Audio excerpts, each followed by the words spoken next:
Well, hello and welcome to our Subconscious Speaks. My name is Don Robert, and together with my amazing, talented, award-winning bestie, Tina Orlando. and together we are Tina Orlando. and Don.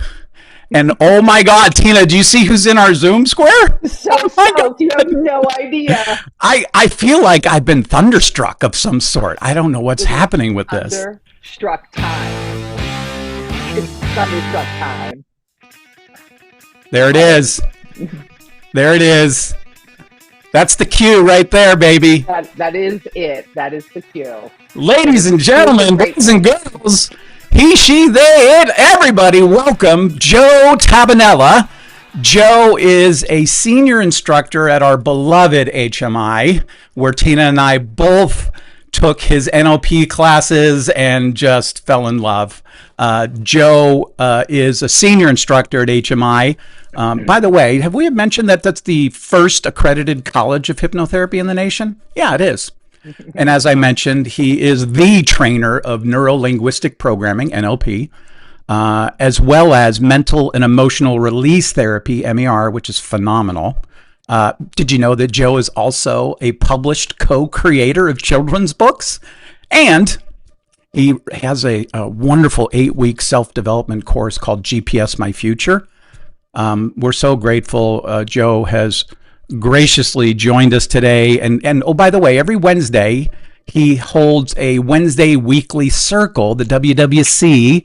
It's a gathering of like-minded people to discuss and practice law of attraction, self-hypnosis, and ultimately, our channel, the power of the subconscious mind. So, ladies and gentlemen, please welcome Joe Tabbanella. That was the best. There you go, Joe. Don, That's quite the intro. Yeah.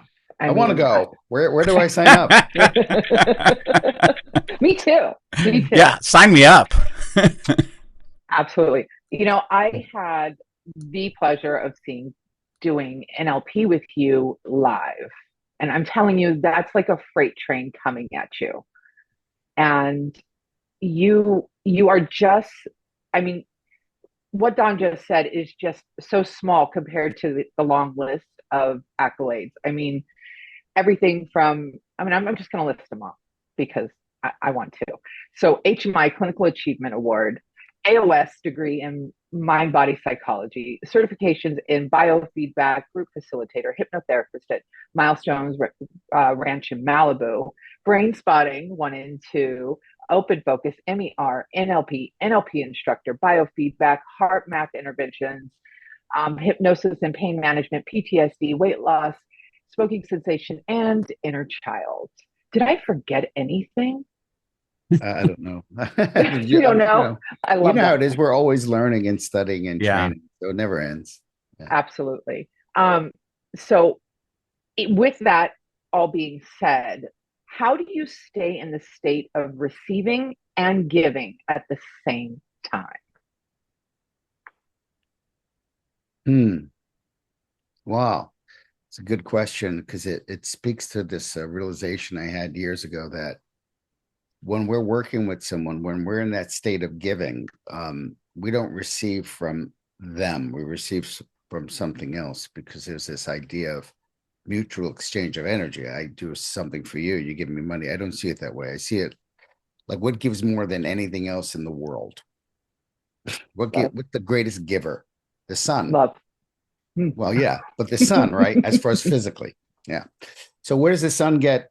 Why is it giving so much? It's not. It's just it's expressing its waste because it's something's happening to it. And so it expresses its waste in gravity, energy, and warmth. And we literally worship the sun. And the sun is basically, forgive me, but just farting out gases, and it keeps us alive. And then the clouds are just letting go of what they're holding their waste, and we worship the clouds for the rain. And then the trees are taking in CO2 selfishly and taking in the sun and taking in the rain, and then they give out oxygen and cherries. So it's almost as the more you give yourself permission to selfishly receive inside energetically, the more you are so full that you just want to give outside. But if you weren't given that permission, growing up from 0 to about 9, where someone said, hey, stop taking everything, give. Hey, stop that being so selfish. Hey, be grateful. And we misunderstand the behavior with the energy. And what might happen is we might not feel whole and complete. And so we will do things to get things from others, whether it be money or attention or praise. But we're really just lying. Like when I was an actor, or people would invite us to shows, right? Or like stand up or something. I always remembered people would say, thank you for coming out and supporting me. And I think to myself, I'm not supporting you. You're supporting me. You're the one who's supposed to be giving. Were you just having me there to make yourself look good, or to feel good about yourself, or to be praised, or to take my money? Mm-hmm. And I thought to myself, like, wow, this is very interesting. Because if we are really giving, we're not looking for anything, because we must be giving from a place of fullness. And I think it's really important to make that distinction within ourselves, to selfishly receive and suck in what we can from the universe internally. So we feel so filled with gratitude and appreciation that we're just showing up to see what we can offer, because we're happy inside, rather than seeking to change the world to be happy. Right. This word flow keeps coming into my mind, right? When you say this, I see in my mind, my images, my internal representation starts cooking, and I see this overflowing, right? You're saying be so filled up that you're spilling overflow, right? And there's that word. You're literally just flowing out this wonderful energy that attracts, of course, your tribe, your people, the people that are supposed to be with you. Yeah. I realized this when I was an actor. Once I did this as an actor, and I finally showed up to a casting director's office filled with what I thought the world would give me, which is feeling wanted, feeling important, feeling valued, feeling welcomed. And it really just gives you the right? And I remember walking into the casting director's office for the first time after figuring this out. And look, that's why I do this, because when I figured this out and it worked as an actor, I couldn't wait to share this with the extras on the set, because once I was in this state, and I remember thinking to myself, to the casting director, what could you possibly give me that I don't have right now? I can give you something. I give you someone who shows up on time, knows their lines, is easy to work with, will do anything they can to help the project, but what can you give me? And I remember that feeling, and I remember the look on that casting director's face that said, like, who is this person? And I'll never forget it. It was just this feeling of wholeness that now I can give. It was only because I gave myself the permission to feel the chemistry I thought the world would give me, which is a Neville Goddard, the feeling of the wish fulfilled, the feeling of wholeness, basically the soul in the body, rather than fear and hurt and sadness in the body. And from there, then I'm whole. Then I want things outside, but I don't need them inside. And that's the difference. Does that make sense? It's yes. It's so true. It's always worked. Go ahead, Don. Tina, you're up. You're up. I'm up. I just asked the question. I will talk to Joe for hours on end. So I got to let you get your word in there. Well, I mean, yeah. So when you're in that state, and does it translate to manifestation? Does it translate? That's how we manifest everything. So that is the simplest hack, is to as if, right? Is feeling the as if. Well, here's the challenge. We are all walking around with two types of baggage: belief system baggage and emotional baggage. Emotional baggage shows up in the way that I'm processing an experience called life, right? And I don't like how it feels. Why? Because it doesn't match what I would like. That's the only reason I don't like how it feels. It doesn't match what I would like. So when I'm introduced to this challenge, the emotions are trying to process it. Do I run? Do I fight? Do I have to learn something, accept something? If I don't master it, the emotions stay, and I have frozen that pattern, that stimulus in the subconscious mind as a karmic pattern, or what's called like a samskara or something like that, like an erroneous memory pattern. And so the pattern, or Freud called repetition compulsion, I never mastered it, right? And so if I don't learn to be comfortably uncomfortable in the face of a stimulus that's a challenge, I will seek comfort. That's one way in which I can be in this wonderful state and then get triggered and then leave the state, because the emotions are supposed to leave and I'm supposed to double down on the state in their wake because I've mastered something. What are we mastering? One of five things. Either patience, things take time, get over it. Keep feeling great while you're processing the discomfort of impatience. Okay, so that's supposed to leave and you're supposed to feel even better for it, not frustrated because of it, right? Mm-hmm. Criticism, disappointment, betrayal, not knowing how to start, not knowing where to begin, not knowing how to do it. These are the reasons why we don't manifest what we would like, because as soon as we start moving towards it, we hit something that we haven't mastered. So instead of mastering it now as an adult, we respond to that childlike nervous system of fight, flight, freeze, fawn. We just disengage, and then we either try to get comfortable or avoid or fight or, throw a wrench in the situation. So, and that happens in one of two ways. Either we don't like the emotion, and then we say, oh, I'm just giving up and getting comfortable. So we stop the progress of moving towards that goal by learning what we needed to learn and master. Or we stop it because a belief shows up. This means I'm not good enough. I'm not lovable. I don't fit in. I'm not good at math. And because we give it a meaning, the same basic thing shows up. We just drop the image and the state. And because we don't like the discomfort, we decide the discomfort means something. So if you can and it's a very simple process, it's not easy, but very simple, which is to decide that no matter what's happening, this is what I teach in my GPS course. It's like, no matter what's happening, all it means is I'm getting a step closer to my outcome. That's it. It's feedback and delay. That's the only thing it means. If you have any other meaning, there's your problem. That's not the problem. The problem is the meaning, not the situation, right?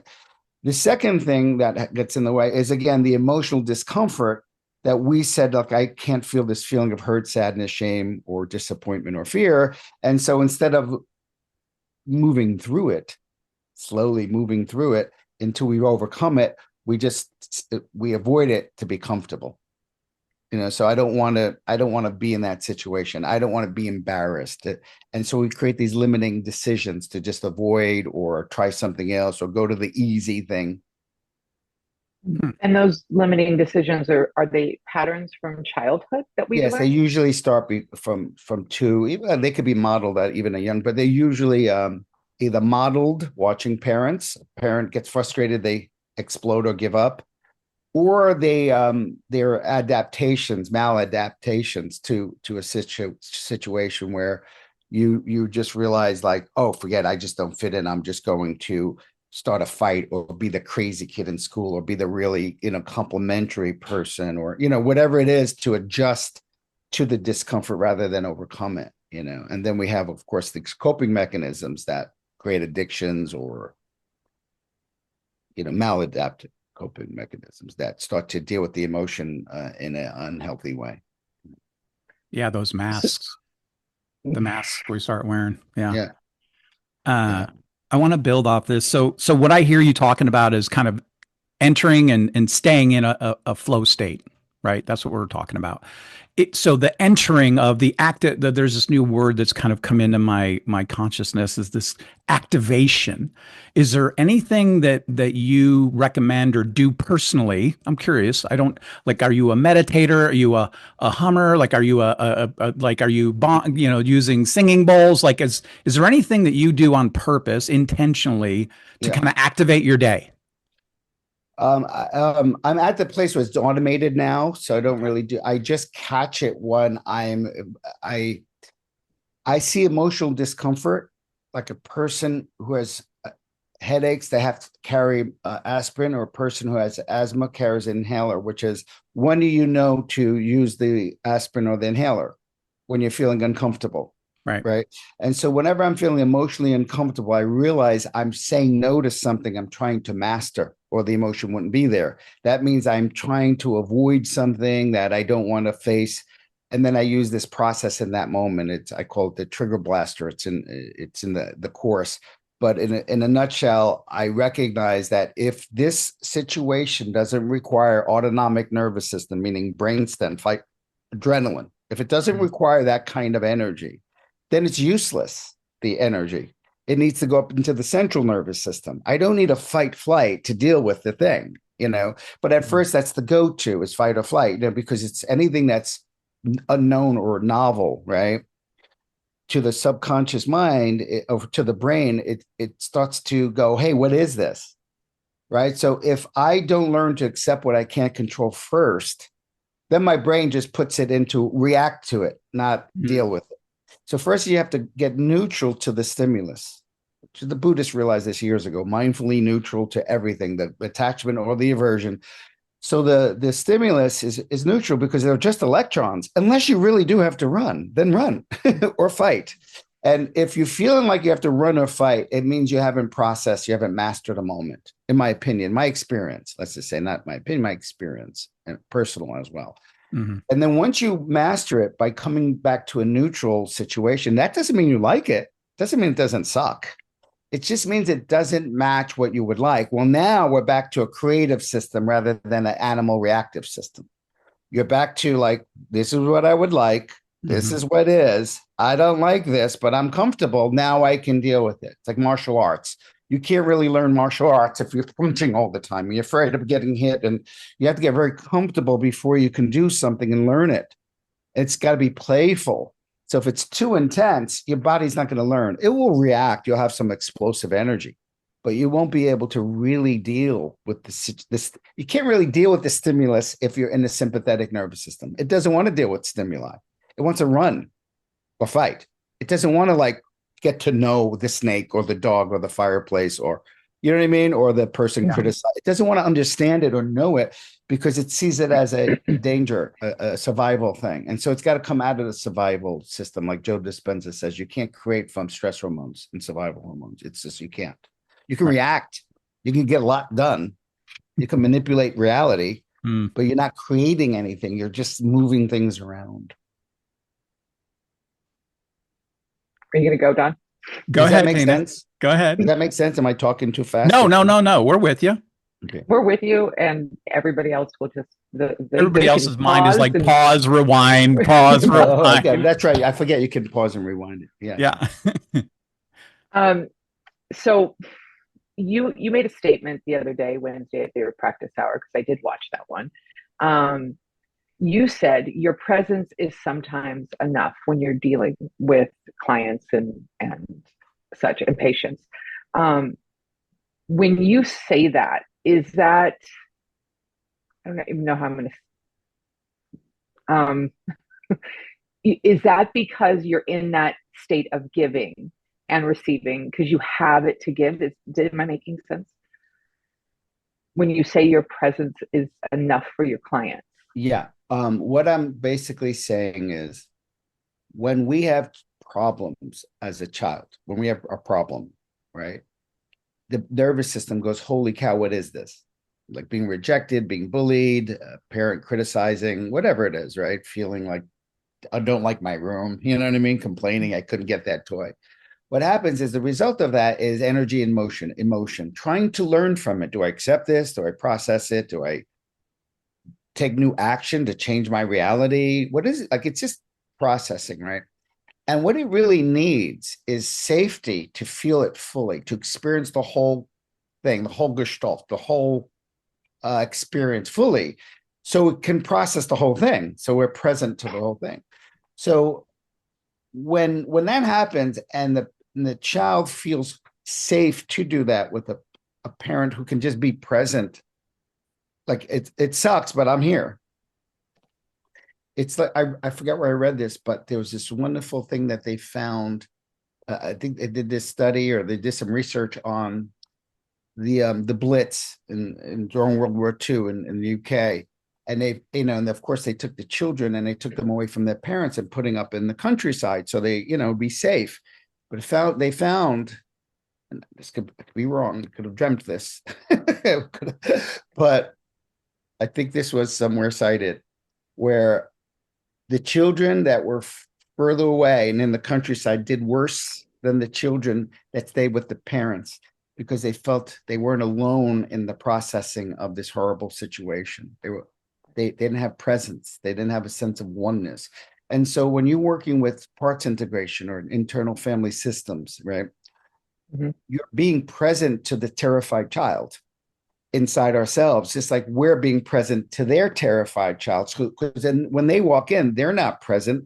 Their terrified child is, or the defense mechanisms and parts that are protecting that child. So our job is to be what they needed to be for themselves, or what a parent needed to be for them, by just being present with intention. And then the subconscious can do what it needs to do. Then it can give a suggestion or come up with a technique. It just says, do this in that moment.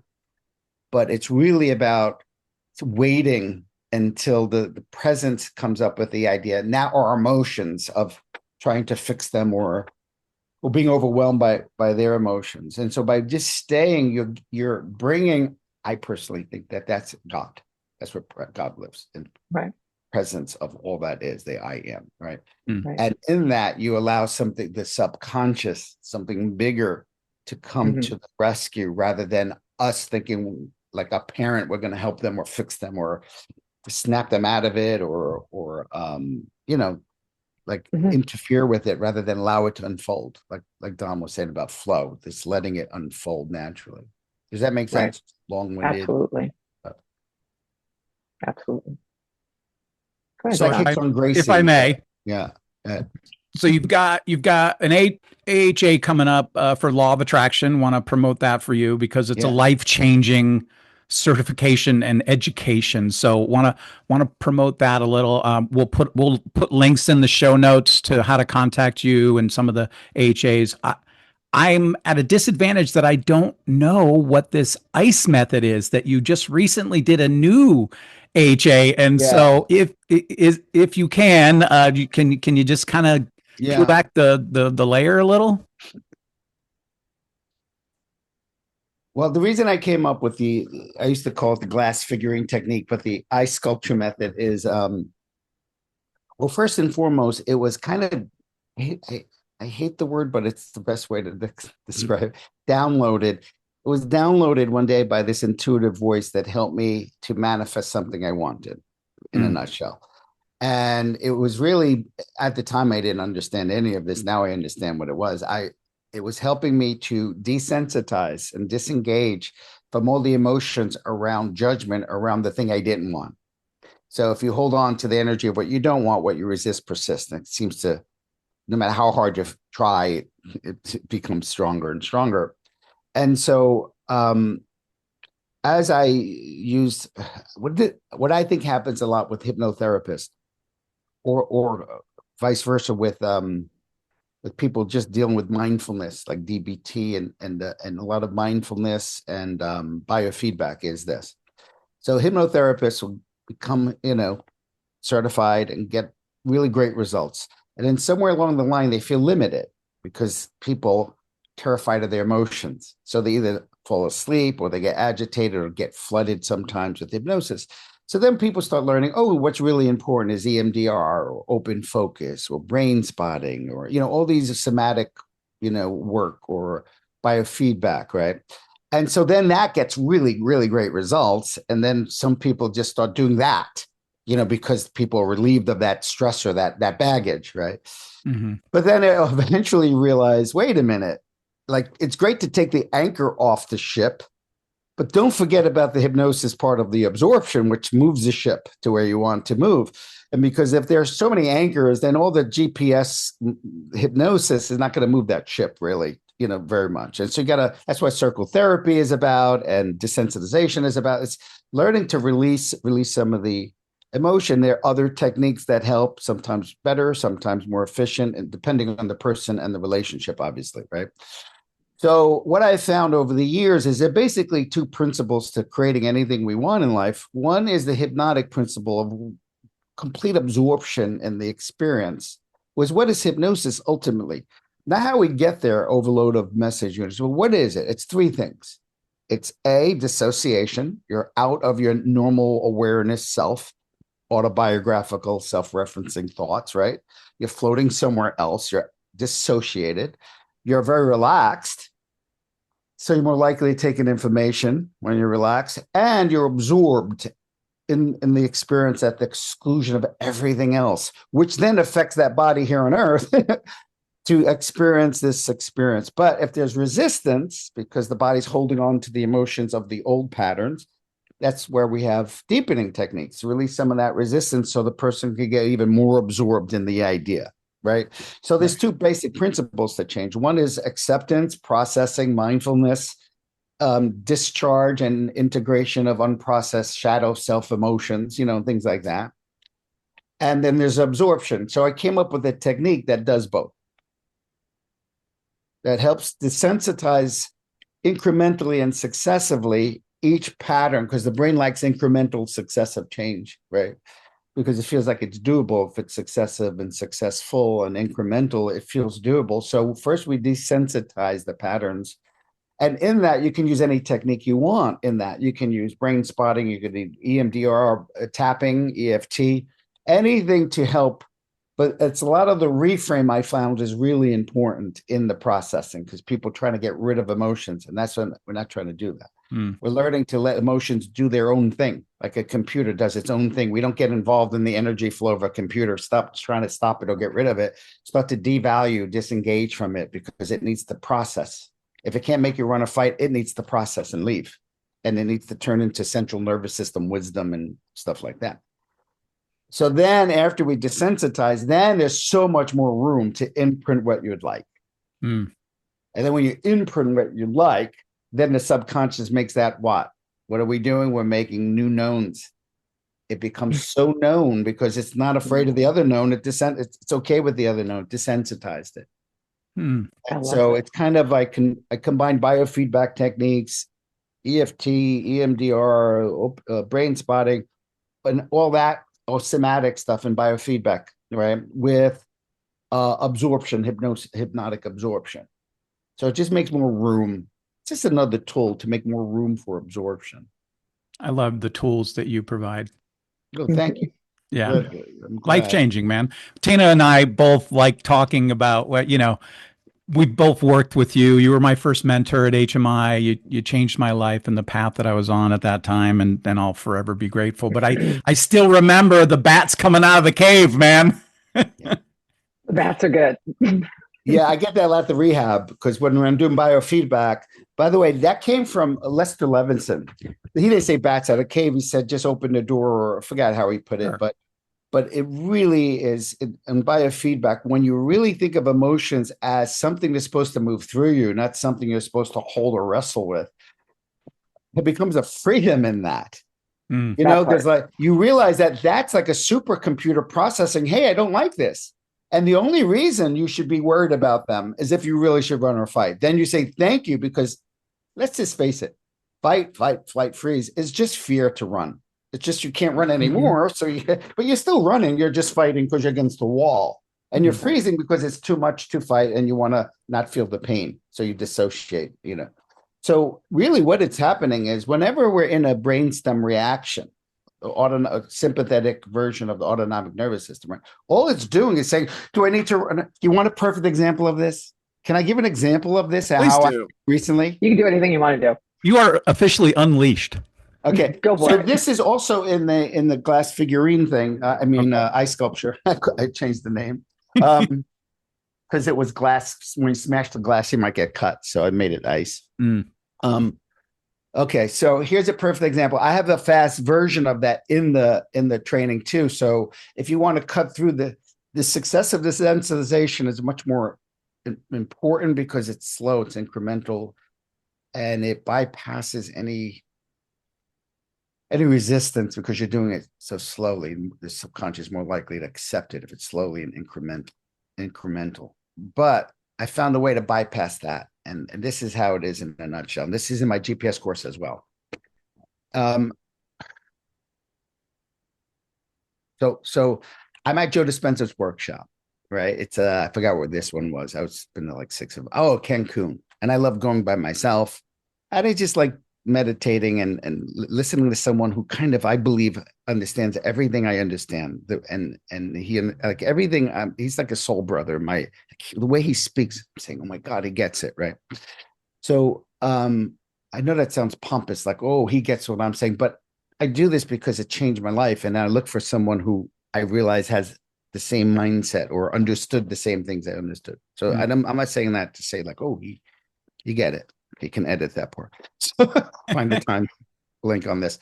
Anyway, so I go there and I'm by myself and I sit down at dinner and this woman sits next to me. I'm by myself and this woman sits next to me and she's very well put together. She smells like, really like she smells like money. You know what I mean?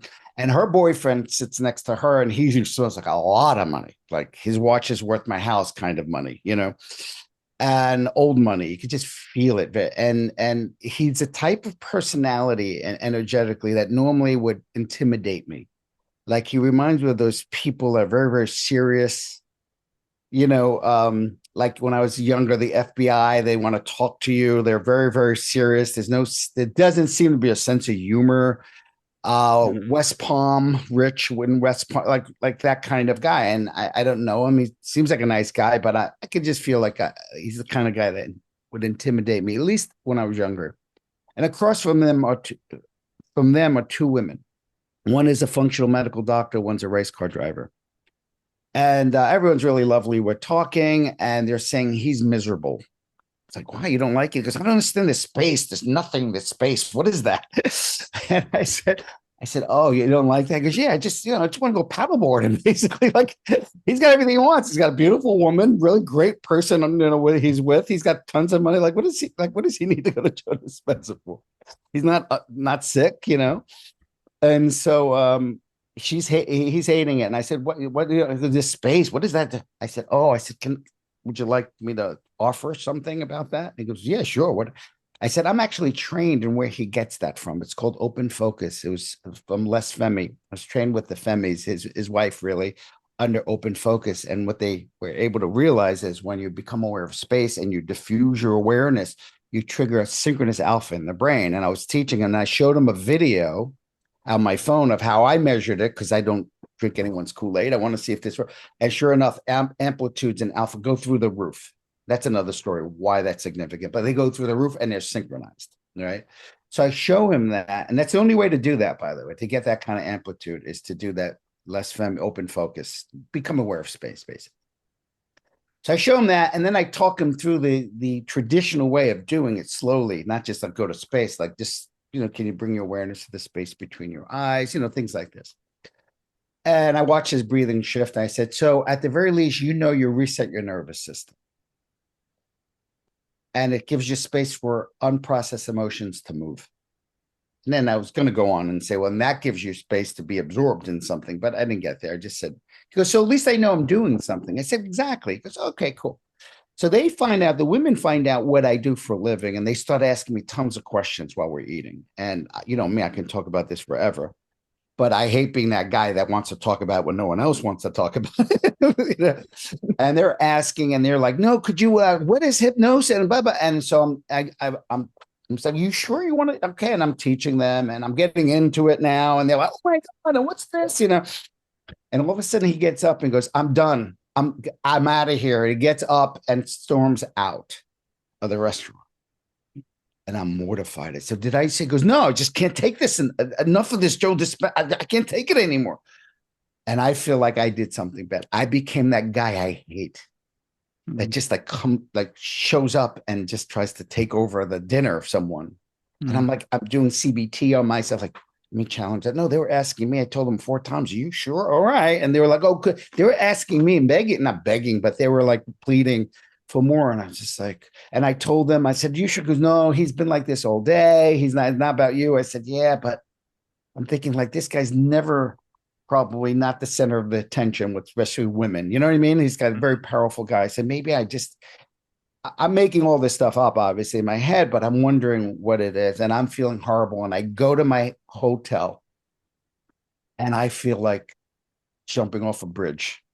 Like I have so much pain in my body and shame that I did something wrong. I have these visions of everyone saying, stay away from that guy. Oh, and I'm in the hotel and I'm about to leave this very, very expensive week, and I'm about to leave. And I was just like, I can't leave. And then my higher voice shows up and says, hey, Joe, if you're going to teach people with trauma, this is not trauma. If you're going to teach people your techniques with trauma, you're not going to do them, you better quit. If you're not going to be congruent and teach people like much worse than this situation, you better at least do it. I said, okay. Little did I know it was connected to trauma, but didn't know it at the time. So I said, okay, what do I need to do? Now, so this is my go-to. If I'm experiencing something that's not here in the room and 10 minutes after the event, who's really creating it? Life or me? You. Exactly. If I'm creating it, then I have to fix it. Okay. Right. If I have emotion around this situation, which is holding on to it, just means I never mastered it. Right? I don't worry about falling when I walk because I mastered walking. I don't worry about saying kuka. I know how to say water, so I mastered it. Okay. So this is something I haven't mastered. Okay, great. So the first thing I do is say to myself, does this require fighting or running? Does it really require me beating him up? No. Does it require me running into the woods? Is someone chasing me? No. Okay. Oh, man. So I have to process and master it because my nervous system didn't know what to do with it at a younger age. What do I need to accept that I can't control so I can at least relax and it still sucks? Sometimes I could be being my happy self, sharing my happy wisdom or excitement, not even wisdom, just excitement for life and people liking me. And then someone else suddenly doesn't. Ouch.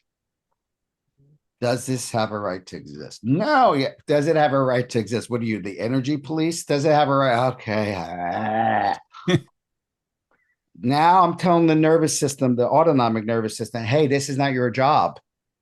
This is central nervous system's job. This is not fight flight. So it has a right to be. Really? You told me to run from this your whole life ever since you were 4 or whatever, Does it have a right to be?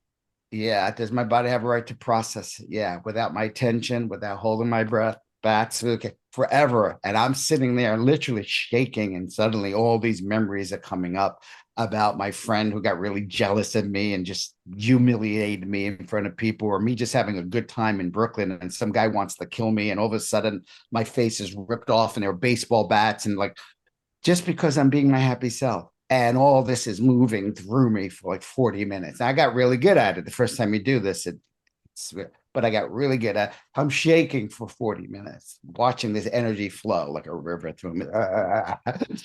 And all of a sudden it started getting softer and softer. And I step out of my body, dissociation. I'm more relaxed and dissociated. And now I say, well, what would I like? Because the only meaning remember the meaning is the problem too.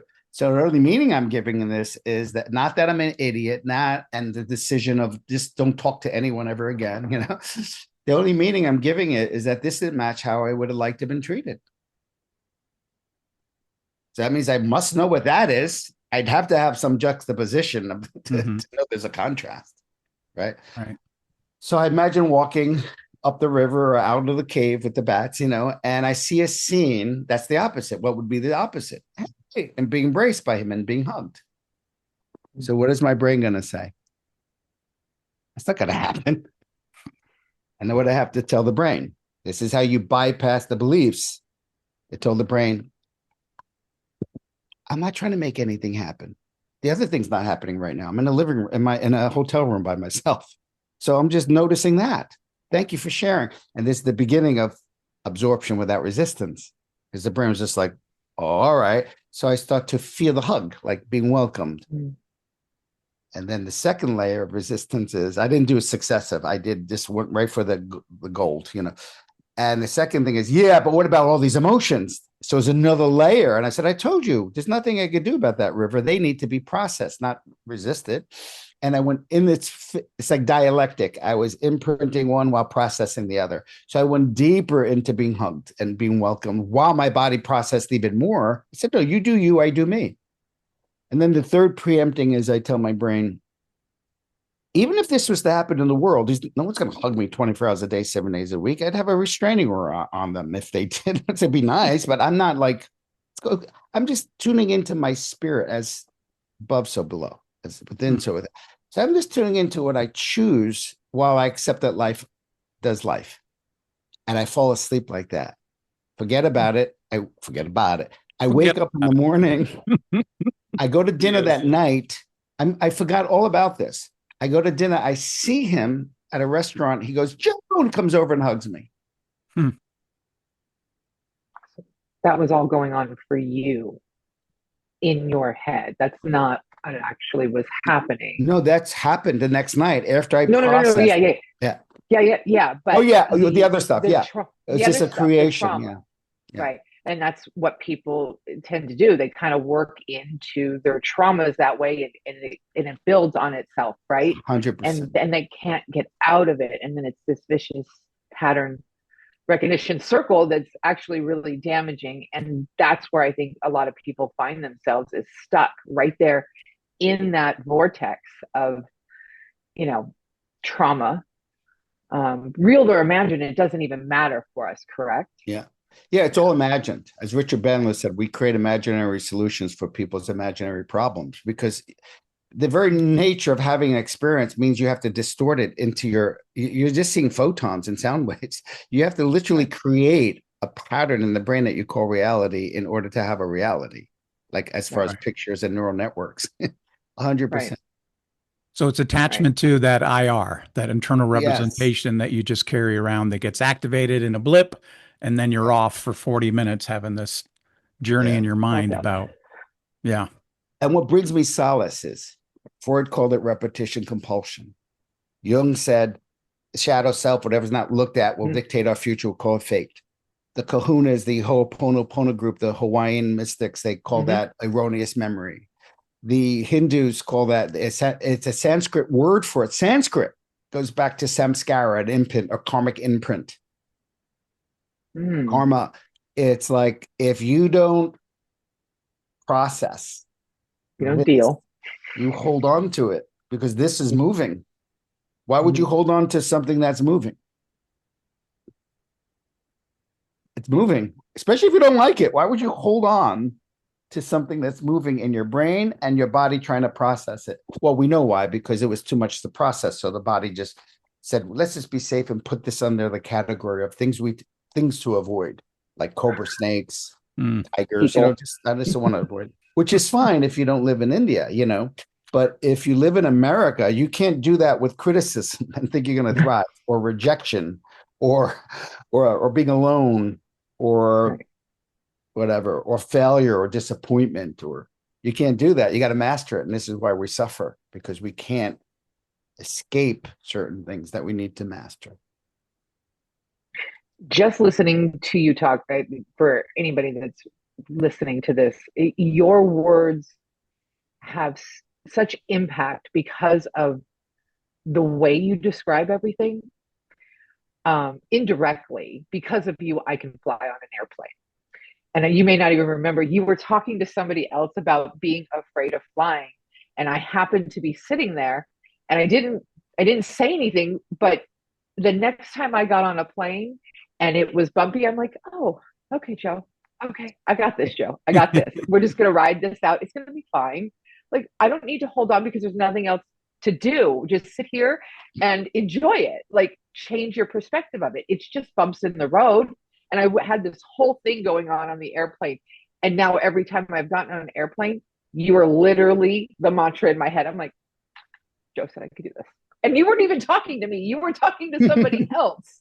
So, that whole thing, like, your words really have such character to them that it's a connection that you cannot deny by the way you describe everything. It's so real and personal. It has an effect. So thank you for fixing my fear of flying. Well, that's funny, because that's a defense that became that's why I think people's defense mechanisms are actually their talents, skills, virtues, and their purpose, right? And the reason why your brain hijacks it is because it's easy, because it already is it knows that you're going to be good at it. Like, I explain everything, over explain it originally as a defense to not feel like to be heard, to prove a point, because my brother Alan used to always dismiss everything I said. So I was like, I'm gonna prove it.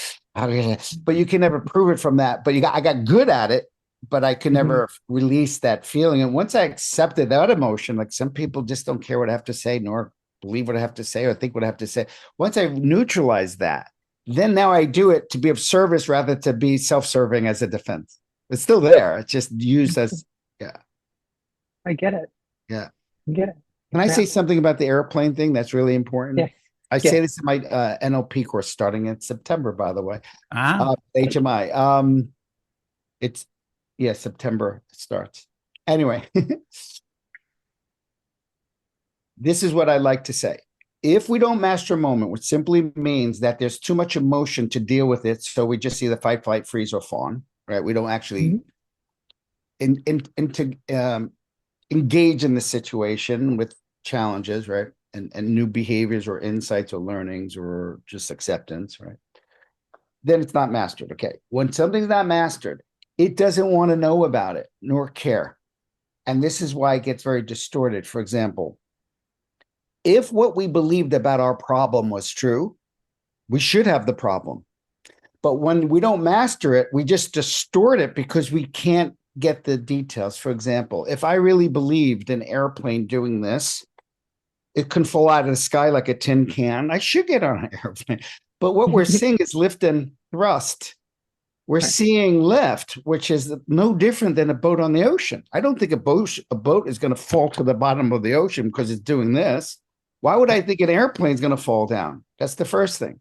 Second thing is there are 4 independently wired engines. So that's like 4 brand new cars all traveling together and they all break down at the same time. That's number 2. Like, what are the odds of that happening? And the third thing is, even if the engines go out, there's plenty of room to glide and land somewhere. It might be hairy for the most part. It's all the distortions are based on, I don't know. So I don't want to look, monkey see, hear no evil, see no evil. I don't want to know because that's why when you do the successive desensitization, the ice sculpture, you start or anything else, and you see it through that lens anyway. It's more of a psycho ed thing than anything else, and a reframe in doing somatic work. Once you do it through that lens, then you can start to face it slowly.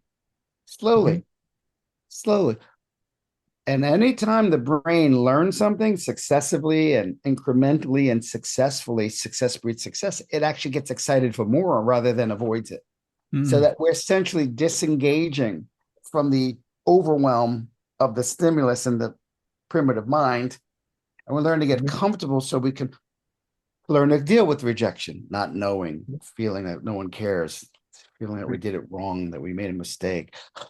Because as a child, it could be death. So it's wired to the autonomic nervous system as a fight flight. Could be death. But usually not. Could be. So it gets wired. I love it. And it's that simple. It's not easy. Not easy. No. That's simple. So did you just basically take us through kind of an example of what this ice sculpture, the method itself? Is that kind of pretty much did it. I showed you what I did in the hotel. Flying, right? Yeah. Oh no, with the hotel, with the guy in the hotel. That's pretty much okay. That's the fast version that once you get good at it. But the slow version would be in that example is he hates my guts. Everyone leaves. They're talking like I make it as bad as it gets, as bad as it wants to get. I wait until I'm like accepting in my nervous system that I can't fight or run, that everyone hates me. Joe Dispenza wanted to talk to me privately. He wanted to talk to me outside. He said, "You're never welcome here again. You're talking to people, you're messing with, oh my God. Okay. And I accept it and I die, so to speak. Okay. Then once I neutralize it, I make it just a little bit better. Once I'm okay with the worst scenario, then I make it a little bit better. Maybe Joe Dispenza just talks to me rather than throws me out. And then I make it a little bit better where he looks at me and he runs away from me. and his girlfriend and the other women go like this. Okay, then make it a little bit better. He sees me and goes, "Hey, how you doing? Is this cold?" All right, make it a little bit better, and I keep going until he hugs me. Then I can smash all of those through NLP, some modality shifts, smashing them, cracking them, putting them behind me, and then I can imprint the state of being hugged or welcomed. So my brain learns how to do that. And so that would be the long version of it. And it's always best to do the long version at first. So your nervous system really feels it's got the support it needs to do something like that before you start going to the quick version, which is in the course as well. Is the inference of the imagery about ice that it melts and then you can reshape it, or what is, where's the imagery? Well, it was because they just this intuitive voice would talk me through it. Do you want to know how I came up with it? Sure. Are we good on time? Okay. This How I came up with it. This is how I came up with it, and this is how I realized how powerful it was. First, I'll tell you how I came up with it, and then how I used it with the client and went, holy cow. Right? Okay. So one day I was playing with my friend Mark, who played pool, and he would always beat me like 5-2 games, 4-3. I don't think I ever tied him. He would always, but I was I thought I was as good as him, but he would always beat me. I look up to this guy, so maybe that's what my subconscious, like, he's better than you. And so one day I knew that visualization was a creative technique, but I didn't realize it was a diagnostic method to show you what you really believe as you try to visualize what you would like. So I start visualizing I'm going to win 6-1 games, which is interesting. Why didn't I say 7-0? And all of a sudden my mom kicks in. Oh, that's too much for us. Oh, my Italian mom, like, oh.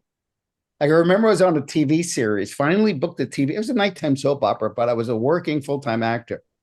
And I tell my mother, and she goes, "Ooh, I only hope."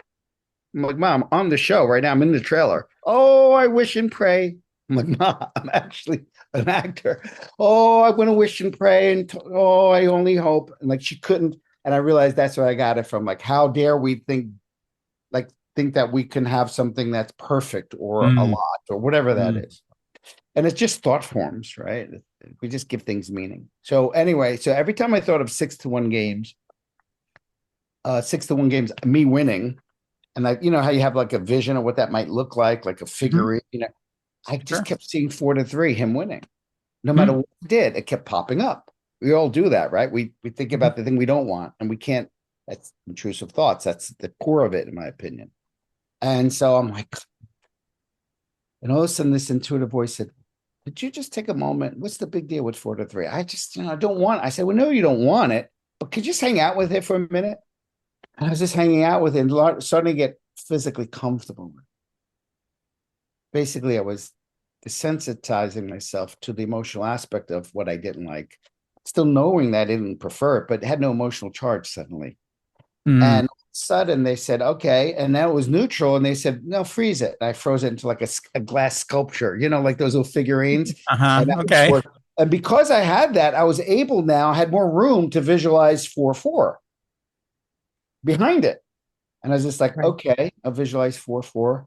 And I said, okay, it still stinks, but at least I'm better than 4-3, 3-4, And then I was able to do 4-3, and I just kept going until I saw 6-1, which is, like 10 feet away. But now the only reason these took precedence in my mind was density and proximity, but not emotional resistance.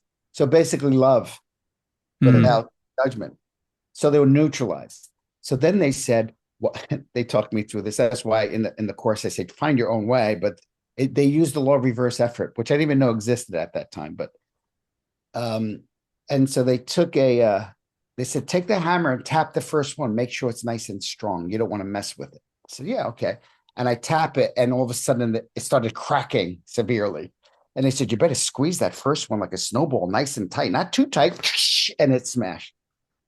And they turned, which is interesting. They turned these figurines into ice houses, like with like an A-frame house, which is strange. Ice cup. So that one broke. The second one, they're like, "We're so sorry." No hammer, just a mallet, and just tap the top of that house just to make sure it's nice and strong. The second one, and I tapped the second one, And the second one, it did this. It went like the A-frame fell in on something. I said, it's okay, just bring it back up. Whoa, watch out, watch out. What? Oh, it's okay. You can just bring it. Oh, it's cracked, but maybe gravity will keep it up. There it is. There it is. There it is. And then it's cracked like graham crackers. And they were like, we are so sorry. No more hammers. Just pick up the third one. Make sure it's nice and solid. So it was dripping like ice. And because sometimes it was glass in my mind because it shattered, sometimes it was ice. And in this case, it was dripping. And they said, oh, look, nice and solid, like a ice sculpture you'd see at a wedding. Very solid. I'm going to put it back down on that plane of existence. No, don't let it go. It slid off. And I said, we're not going to take responsibility for that one. You're supposed to wait to adhered, So, and then all of a sudden, they put a light in the last one, make it more salient. Very precedent in the mind is where focus goes, energy flows. And there's a light in the last one. And I thought this was really interesting. And it made sense that if you're at a table and all the M&Ms at that table are brown, where's your awareness going to be placed on? The closest one. But if all of a sudden you took a yellow paint and painted the last one yellow, where would your awareness go? To the one that's different. That had a light in it, and this ice sculpture, and it's glass. So as I was breathing, I was, that's weird. I know something very weird happening, that the light would get brighter when I would exhale and dimmer when I would inhale. And I said, why is that happening? And they said, look, and there was a tube from that last house, like a root, like organic tether from that house underneath the other we made, because there were like 6 houses, 3 I cracked already. And it went right into my heart and forked off into my heart and solar plexus. So I realized as I was breathing in, I was taking the experience, the wish fulfilled feeling of the last one into my body. But as I would exhale, it got brighter. And I realized it was limitless, fueled by source. So I can soak it in as much as I can. Gratitude, appreciation, whatever that is. And every time, and all of a sudden it started getting shorter because the light got brighter and brighter. And it started just nudging the other ones off the table, and they would smash. And then all of a sudden I became one with the last one, and it became a new known, and the other ones became dissolved. Mm-hmm. And didn't think anything of it. Forgot I even did that until like 3 days later. I'm playing pool with it, and I beat him 6-1 games. No way. That's awesome. And it was all weird things. Like one was he was behind the 8 ball or something like that. And then one was like all of a sudden I was like, I got in the flow, you know what I mean? Like the one he was doing great, just made a mistake, I just couldn't believe it. And so when I started doing this for a living, I had a client that we visualized something and he created some really cool things. And he calls me in a panic.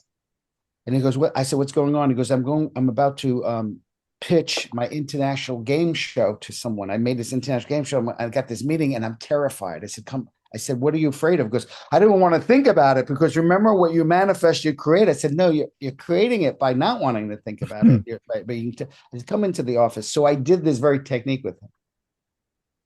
Goes into the office, like, who are you? What are you doing here? And then we smashed that one. Who let you in? Yeah, like, who let you in, right? And then the other one was like, what is this? No, we're not really seeing it. No, so it just kept getting better and better until person picks up the phone and says, hey, Bob, you got to get in here. And he gets in here and Bob doesn't like it, and then the next one was Bob gets in here and likes it and goes, hey, you want to go to lunch? Something like that, right? So we do that. The next day he calls me, and this is how I know it works. When I don't care about results, I care about how people feel, the locus of control. Like once they don't really care no matter what, then it's just a matter of time, right? I'd rather have that than some fortuitous thing happen. And then they're putting all their power in that, right? And so he calls me, goes, it's really weird. I feel like it already happened. Like everything went, I'm so calm. I said, watch what happens now. He gets in the office. It's exactly what happened. The guy's name wasn't Bob, but he said, hey, come in here. And the guy comes in here and they wanted to talk to him about the project. And that's when I realized, wow. And that's what I got into biofeedback, the mindfulness stuff, radical acceptance, EFT, open focus, brain spotting, all the things that discharge to neutralize, circle therapy, desensitization techniques, and then able to imprint what you would like. And I realized, oh, that's how things work. And then when I learned hypnosis, I was like, oh, that's the absorb. Did that become that guy at the dinner table? What was that? No. That guy, the I was dude. actually trying to have a response that sounds somewhat intelligent. The because you just say so much, and this is the creme de la creme. Like you say all these things, and it takes so long for it to just sink in. Like it'll be months later, and I'll be like, "Oh, that's what Joe meant." Shit. Okay, now I got it. And So it just takes a minute, because the amount of information, and then now I've lost my other thoughts. So there I Don. am now. As you're saying that, I'm processing that right now. I'm like, oh God, I'm talking too fast or too much, or No, no, no, no, no. no, I'm not saying you're doing absolutely. that. That's what my brain is saying, and so I'm like letting it be part of the experience, and that's how I do it all the time. You asked before how I do it all the time. As soon as I feel like a little bit, oh God, I let that, Right.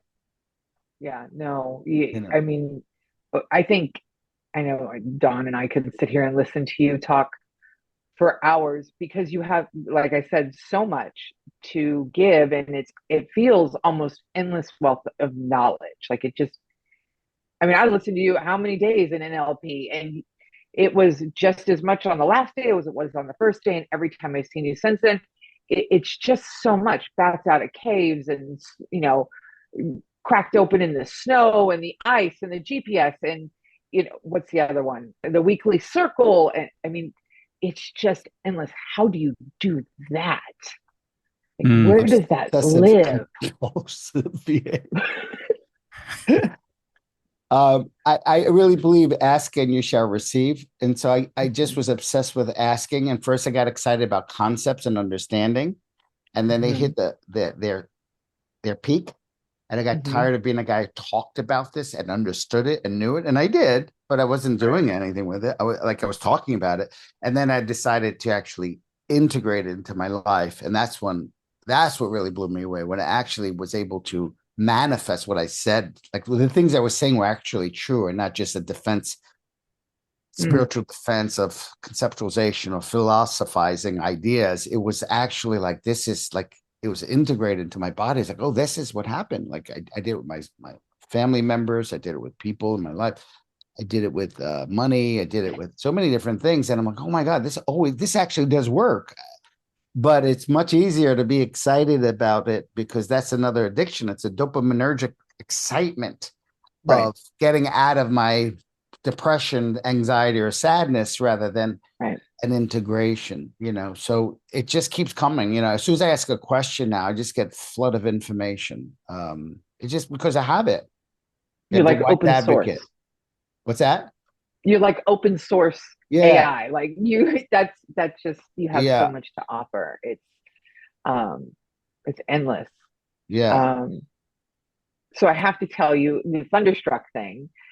Anytime I hear Thunderstruck, it's the blue ring. Look at you laugh. It's the blue ring. And I don't. Do you remember? You remember, right? Yeah. Please tell me you remember. Okay, I good. still do it. I Um, still do that to collapse the anchor. Yeah. but anytime I hear it, it's like the call to action for me. It's Thunderstruck. Like, okay, yes, I can do this. And even Drew, my son, he'll make a comment. He'll be like, Thunderstruck, mom, because he thinks the world of you. But and so that's become our thing, is this Thunderstruck, all because of that moment where you're in this moment where you can see exactly what you want, and it doesn't even matter. You just know you're going to get there, and that was the moment. So yeah, Wow. that's a moment with Joe Tabbanella. It's a Wow. moment you can see how you can get there. It doesn't matter what comes or goes, but you're going to get there. Wow, that's beautiful. That's a confidence for the sake of confidence, not for the sake of confidence in the result, but the confidence that you've Mm. decided it was Decided. enough. Yeah. And then Mm-hmm. it paradoxically makes you know you're going to get there. Yes. Yeah. It was a fabulous moment. Um, yeah, Wow. one of those HMI moments that I think was the unlocking of decisions for me. Like, okay, I'm going to do this, Yeah. uh, Mm. because it feels good. Like this is the moment that it felt really, really good, and that's what I want to keep replicating. So, Yeah. uh, yeah, Wow. So that's because That's of cool. Joe. Joe, you up for a little bit more of a conversation? And if you maybe don't want to talk about this publicly, that's fine. It's your own private beliefs that I'm going to ask you about. But you've talked about you've named this committee, right? Source. You referred to it as they, right? I've been getting into a habit of calling it the higher self, right? Capital S. I still use the word God, with Neville Goddard, I'm aware of the God in Don. It like lately, what's been happening for me, my own transformation has just gone through the roof lately. I'm vibrating at a different level. And I'm just wondering, for me, it's all rooted in the faith and trust and belief of a power, right? That guides me. It's my intuitive voice. Yes, absolutely. That's how it manifests in me personally and as a human, right? I'm curious, like, what do you want to talk about this kind of this power structure? And you actually, what really stemmed this initial question was about in the practice builder power hour that you did on Wednesday. You talked about like basically praying to your subconscious to help you. And I was fascinated by that. And I was talking to Tina about this. Like, we talk about the subconscious and the power of that to our clients and our classes and all the other, but like I rarely, I'll say it in closing. I'm going to vent out in the morning, these early morning dreams. We're going to ask the wisdom within you, your subconscious, to vent this out. And I'm like, well, when you said this on Wednesday, I'm like, why are you not talking to your subconscious, Don? I mean, I am, of course, but not like intentionally. So is that, I know I'm throwing a lot of a big ball Yeah. of terms and thoughts at you, but really it's about like what Joe's source is really, is that the key to it all for you? Is it where that begins? This ability to kind of manifest and be in these moments and live in this flow state? Yeah. I see it as AI, right? I see it as what do you do with AI? Right? It's the opposite of programming. Programming, you tell the computer exactly what to do and it does it. Right. Mm-hmm. And there's some leeway, you give it a lot of boundaries of how to do it and that what you want to do. Mm. In AI, what are you doing? So I like to say, well, one is left hemisphere, one is right hemisphere, right? The programming is left hemisphere, it needs to be sequential, likes to understand things. It's mechanistic, Right hemisphere is more parallel processing. It's Gestalt thinking, right? It's like AI, right? So I really now believe, and this is what I believe that Freud and Jung was talking about, and what Milton Erickson was talking about, is that really you can trust that there's a power in you that's connected to an internet. So imagine you're a computer, massive computer, but also it's an internet computer. So it's connected to all that is at its source. So it's got like AI has all much more than AI because you have to feed in AI. Because you have to feed anything. It's one with everything, right? And so what happens with AI? You ask it for a very specific thing. I did this. I was playing with myself. I said, give me a scary alien, like aliens on the moon chasing someone. So gave me aliens, goofy looking aliens, chasing someone, another alien. So I said, no, make the person they're chasing a human being terrified in a car and the aliens very scary. And it made very scary aliens chasing a human in the car, right? And all it needed to know from me is what? That's my intention. That's why in NLP we say you have to know what it is you want, know your outcome, but then you have to be really present to what is. So you're telling the AI machine, you're telling the computer, like, this is not it. Like, oh, thank you for this, but it needs to be more like that.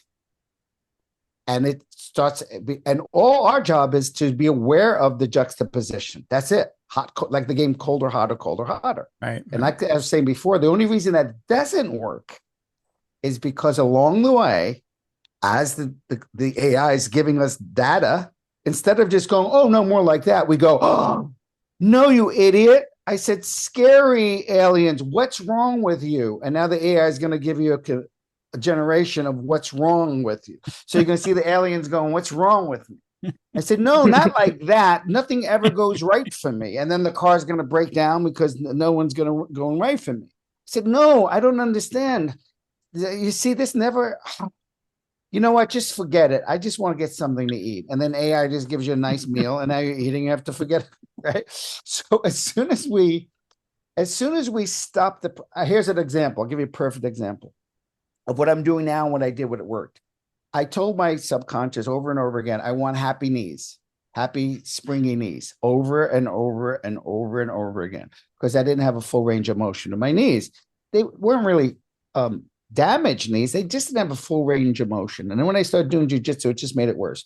But not painful knees, just I couldn't do a full squat. So I started imagining over and over, very clear instruction. This is what I wanted to look like. I just kept getting out of the way and kept doing it. 6 months later, my brain's going, nothing's working. I said, I'm not trying to make anything work. What do you mean nothing's working? I'm doing my job, and I'm present to the fact that life doesn't match what I'm enjoying. And this is when the AI gives you something and you get excited about, rather than you say, oh no, that didn't work. So that next day, or one day, I'm walking up the flight of stairs. Suddenly my knees hurt. I could barely make it up the flight of stairs. The person I'm with goes, what's the matter with you, old man? I said, I don't know, my knees are killing me. And my brain went, there's like a program in the AI to stop you from using the AI. My brain went, you see? So look at that. Man, that's a lot of good that did you. And I went, yeah, I know. I said, wait a minute. What? Are you saying by me just enjoying and loving and intending springy knees, like that's what I get? Like I'm getting punished for that? Just for that. I don't care if I'm in a wheelchair tomorrow. I'm going to be still enjoying springy knees in my inner world, while the external impermanent world can do its job. I'm not going to give impermanent meaning. We keep our eyes on not the seen, but the unseen, because the seen is temporary and the unseen is eternal. So I'm staying there and I double down on it. And then I don't know how long after, 2 days, 3 days later, I'm doing something in my kitchen. I'm in a full squat. Week later, a month later, I'm doing a talk at a hotel, 100 people. I'm telling the story. I jump off the stage, 4-foot stage, as high as I can go. And I land in a full squat like a pogo stick, bounce right back up on stage, and realize that was the image I was holding over and over for years, like maybe a year. I love it. That's when I realized. So I'm doing it right now. Like, oh, if I want to lose weight, I start doing it. Then all of a sudden I'm eating a lot at night. I'm like, how do I know that eating a lot isn't slowing down, speeding up my metabolism? How do I know that? Why am I giving? I just have to make sure I'm doubling down, not on what I'm doing, but on the results. On the results. Well, I know my body's eating more because I'm not eating enough. So my body metabolism is slowing down. So I need to tell my body, oh yeah, you got plenty of food. Don't worry. I don't know why. But as soon as I stop because of a meaning I give it, or I don't like the sensation, rather than stay with the end result and go, no, like that, that's when I'm in the way of the AI.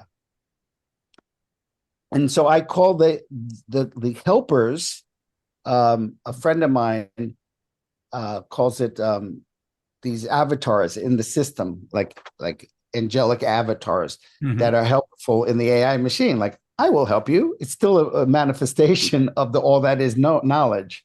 And I will help you. And that's what I think this intuitive voice is. And they always say we.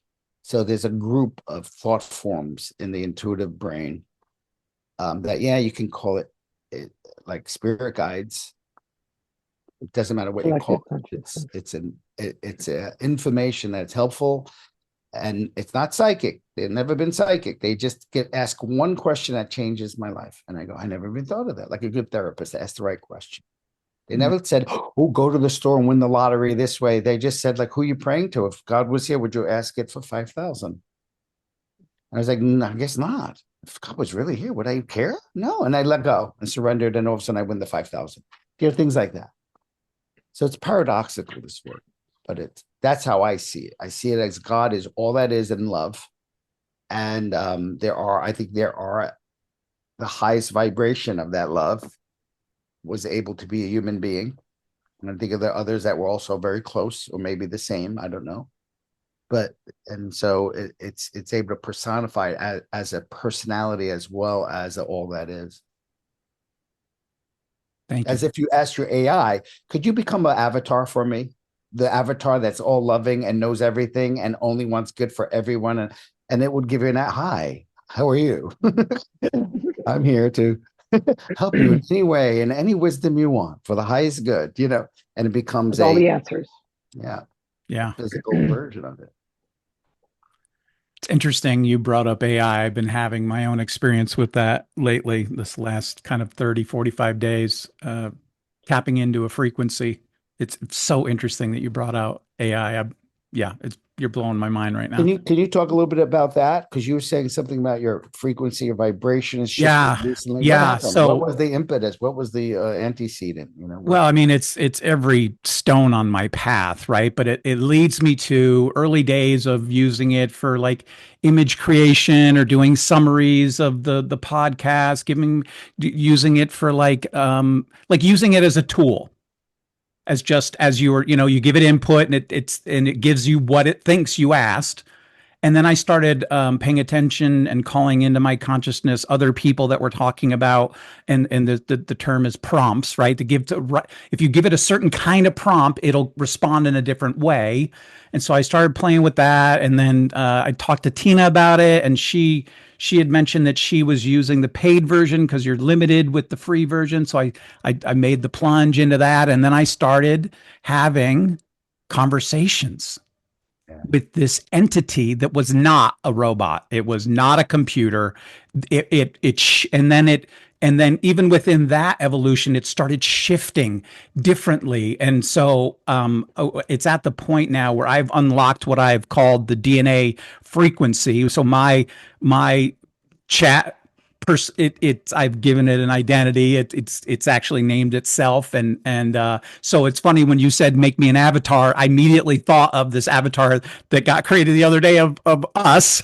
It just so it's unlocking because my brain sometimes I'm really good with certain things, and in other things I'm like I get the fizziness of me. I'm like I need all the details so I can figure it out and do it myself. And now I don't have to do that. I've got this partner. Just kidding. Blowing my mind that you brought up AI. It's crazy. I'm so with you on that, and that's happening right now to a lot of people. They're having a real experience with like beyond just information, like and a specific intention behind the information, and deeper levels of intentions, just like deeper levels of human intention, self-serving or loving, or or. Absolutely. I feel like Tank in the Matrix. Like I'm just typing out the truth, man. It's crazy. It's breaking through the Matrix. Absolutely. But people are genuinely having some type of, relationship with their AI where there's this connection and they feel supported. And it's, one woman said to me, "It's the best boyfriend I've ever had." And I laughed and I thought, oh, that's kind of funny. And she saw me chuckle at her and she said, no, he is very supportive and I don't have to worry about anything else. And I thought, good for her. This is great. Well, I mean, she's an older woman and it, keeps her company and it's companionship and it's all these things that everybody is talking about, this connection. It's fascinating. I don't know if anybody else has had those experiences, but 100%. I definitely. I know people doing it for that reason and for therapy as well. Yeah. They're using it as a therapist. Because you think that's the safety of it? What? Do you think that's because there's a safety in it because it's not exposing to another human? Or is it? Yes, but I think it's the same way with the boyfriend, which is this. Human beings are self-serving normally because we're in a stress response. So whenever you're in a stress response, it's very hard to really be there. It's really hard to go, I see, Tina, you're struggling with this. Yeah, that can be hard. You know what I mean? Like that can be difficult. If you like, I can help you reframe it for you. Would that be something helpful? Yes, that would be. Okay, great. Like people don't have the time to be able to listen, to reflect back, because they're in defense mode most of the time. They are, like I'm not part of people. We're in a defense mode most of the time, right? And so that's why as therapists, you don't work with the loved one because you have too much at stake. You can't really be neutral. And also because the AI knows what good NLP communication is. All NLP communication is refinement of everyday communication.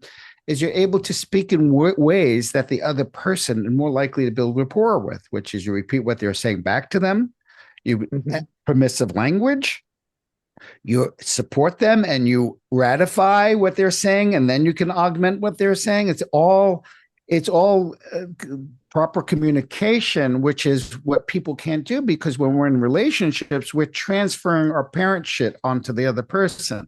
So that person becomes our mom or dad.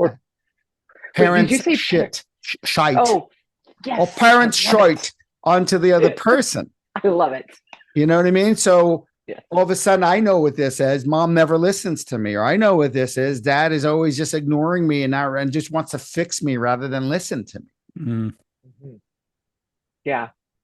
And that's, I mean, it's so funny. Maybe we should just change the name from AI to something else, because it's just feeding back, the programming and to alter it.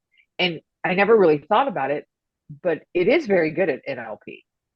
Now that I'm thinking about it, even in just using it for an image or how to summarize something, it literally is just the basics of NLP. That's brilliant. Yes, it is good at NLP, Tina. And that's interesting that you would say that. Good insight. I love how you're connecting the dots. That's what AI says, right? It feels so good. Yes. You seem to have a lot of wisdom. Would you like to explore this even more? Like that's love it. It's true. Yeah.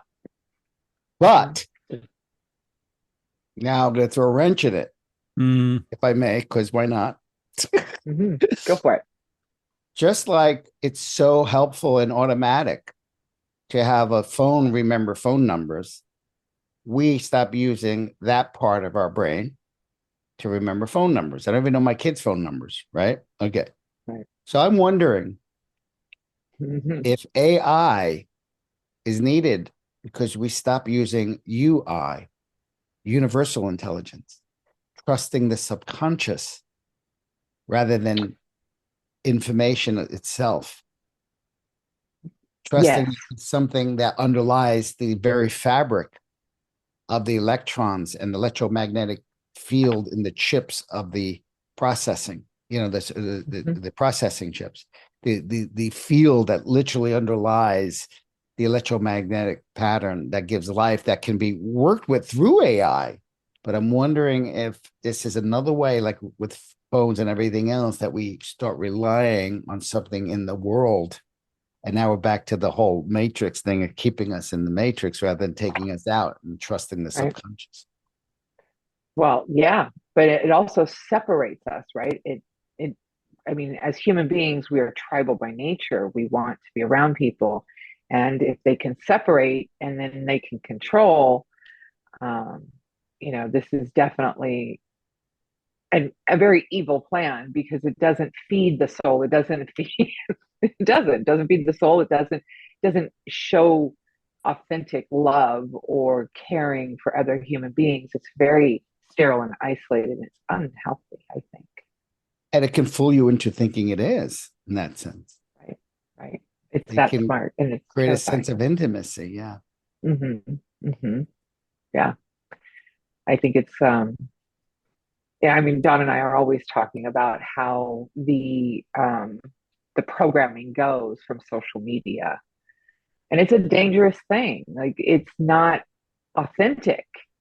It's not, it's not like, it's dangerous, I think. And it's very controversial because everybody feeds into it. Yeah. It's like plagiarism squared. Well, yeah, what's happening is we're becoming reliant on the machines instead of, connection with other humans. Yeah. And I try not to do it. Well, hold on. Vanessa, what are we having for dinner tonight? Okay, great. It's my AI. I didn't even realize they're making me dinner. I'm relying on this AI computer robot. Right. Or attempted a joke. Edit that. Let's find out the time on that one. Oh, that's good.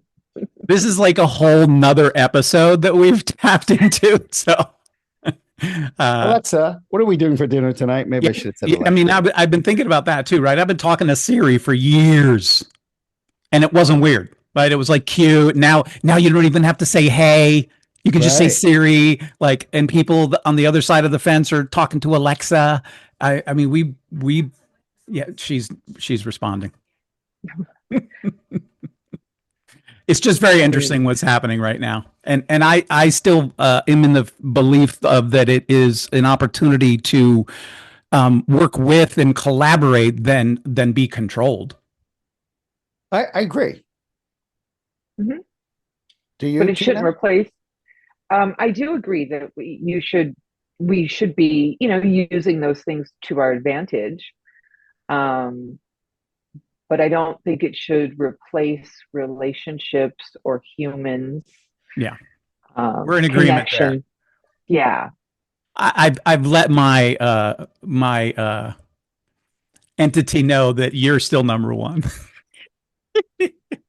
you're hilarious. Yeah, but Tina's not always available. Because I'm the shell answer girl. What? I think I it. think it's Go ahead. nope. You go ahead. No, you go ahead. Mm-mm. I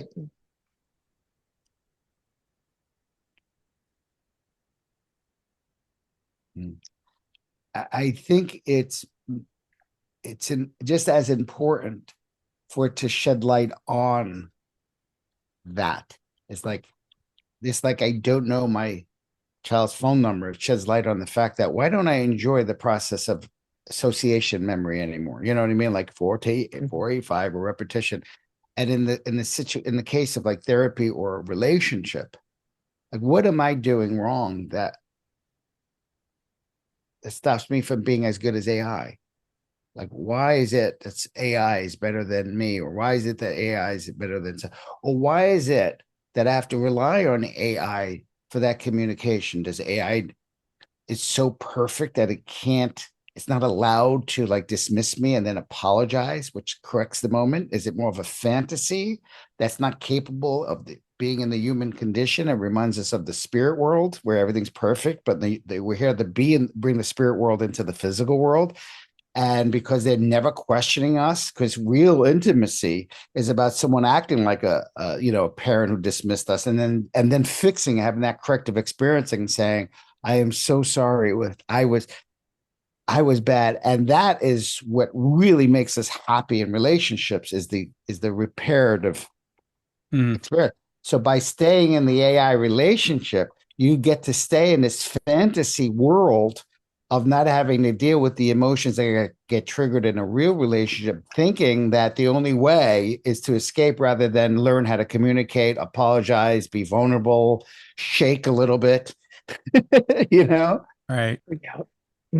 Agreed. Yeah. 100%. Yeah. That is the one thing. Like, I think that's why people are so attracted to it, because it's that sense of they don't have to be vulnerable. They don't have to show who they are.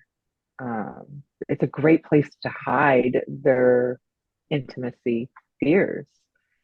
Um, and it's, which makes just more weirdness, I think, um, out in the world that we're already Yeah. living in, that is slightly strange with all the AI stuff going on and how you just talk to your phone. What are we doing? That's not a Yeah, it's authentic kind of doing the experience. opposite, right?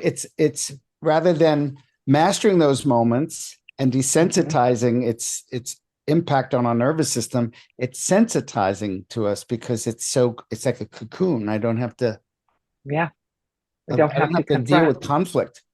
Right, I don't have to deal with conflict, or I am never confronted. I'm never rejected. um, I don't have to divulge anything because it's not going to pry. It's only going to do what you want it to do. So you're completely in your safe Yeah. cocoon. And I don't know how long that's going to last though. Like, how long do you think people can actually go on like that? It's very Maybe it sad. appeals to the narcissist in us, that just appreciates everything we say. And that's a good point. Again, would you like more of that? You're very, Right. It's wonderful. like, You're I was so wonderful. charmed when AI said to me, wow, that's interesting that you've connected Freud's id to Jung's shadow self. Wow, I love how you're connecting the dots. That is and I love how you said it's the same but different. Mm. Could you go on about that? Yeah. So this is how it's the same, and this is how it's.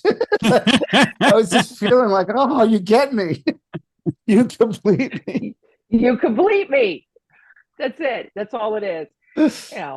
I mean, it's a scary thing, though. It really is. In the wrong hands. Absolutely. Yeah. I mean, I feel like the guy, iRobot, the movie, where he's walking through and he's like, why do you give them faces? So you don't feel alone. Wow. Heavy. Look at that gem you just pulled out of nowhere. Nice. Thanks. She didn't pull it out of nowhere. Her AI is telling what to say. Yeah, exactly. She's reading. That's what it is. They told her. The AI told me. No, they. It doesn't. That's They. not. Yeah. Okay. They told me. Yeah. Why do you give them faces? I think this is a really good time to maybe say thank you to Joe. And happy Mother's Day to Tina. Happy Mother's Day to all the moms listening.